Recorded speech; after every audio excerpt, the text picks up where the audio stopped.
As a kid, the world felt alive.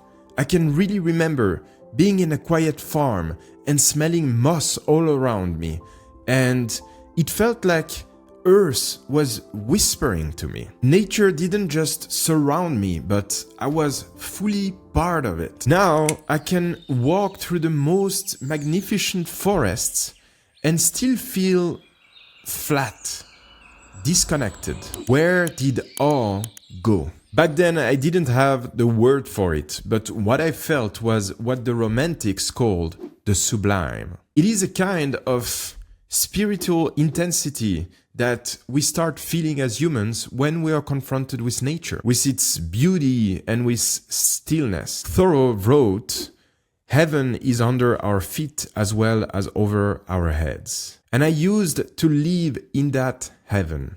So what happened? The easy answer is distraction.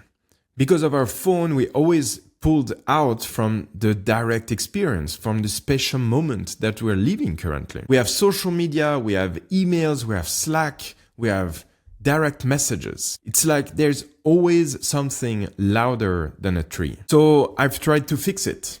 I leave my phone at home, I go for a walk, I go in the nature. And it helps a bit, but it's not the same. The stillness comes, but awe is very, very rare. So maybe it's not just the phone. Maybe I broke my attention.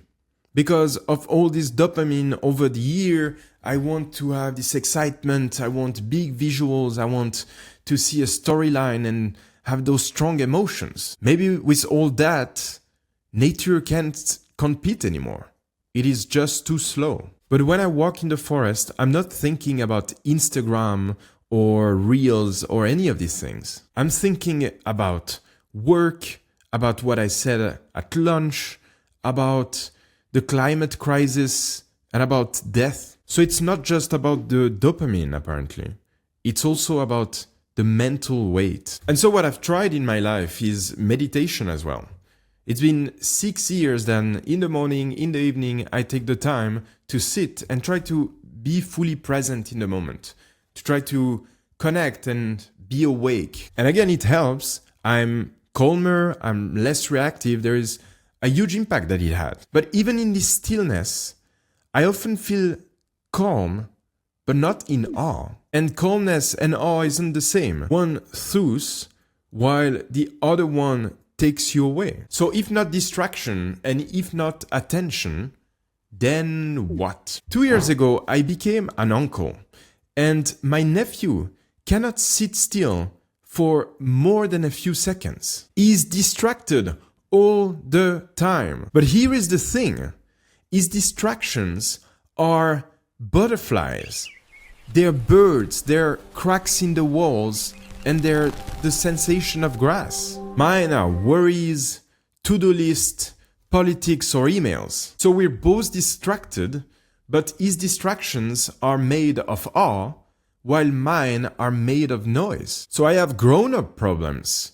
Work is always on. My brother told me that he once had a discussion with an ex-lawyer that worked maybe 40 years ago. And the lawyer explained that back in the days, when he went in the morning to his office, he was picking up the mail. And in the mail, there were all the communications that would have an impact on his day. So that means that in the first hour of work, he could define his whole day and he wouldn't be interrupted at all. Now we have emails, calendar invites, quick questions, updates. You can't plan awe, and you cannot feel it when your mind is splitted between 15 tabs. But maybe the problem runs even deeper.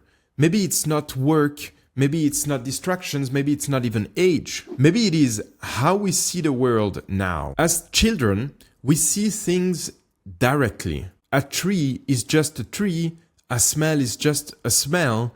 There is nothing to decode.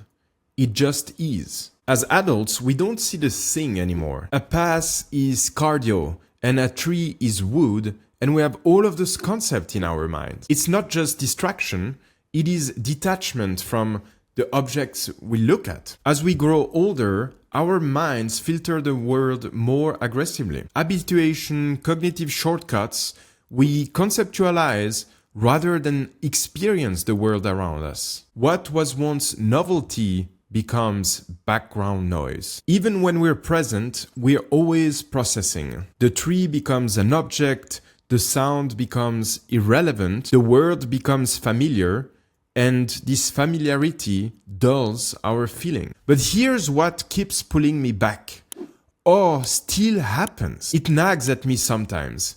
When I look at the star on a summer day, or when I smell the rain in the morning, or when I get lost in the forest just by myself. When silence stretches out just long enough for the world to feel alive again. And personally, something that works very well is philosophy, the love for knowledge. I really see philosophy as a kind of rebirth. This world that I thought I knew for most of my life, it suddenly turns into something absolutely different than I expected. The problem of knowledge, identity, consciousness, metaphysics, everything becomes strange again. But I don't think that this is a necessary condition for having awe as an adult.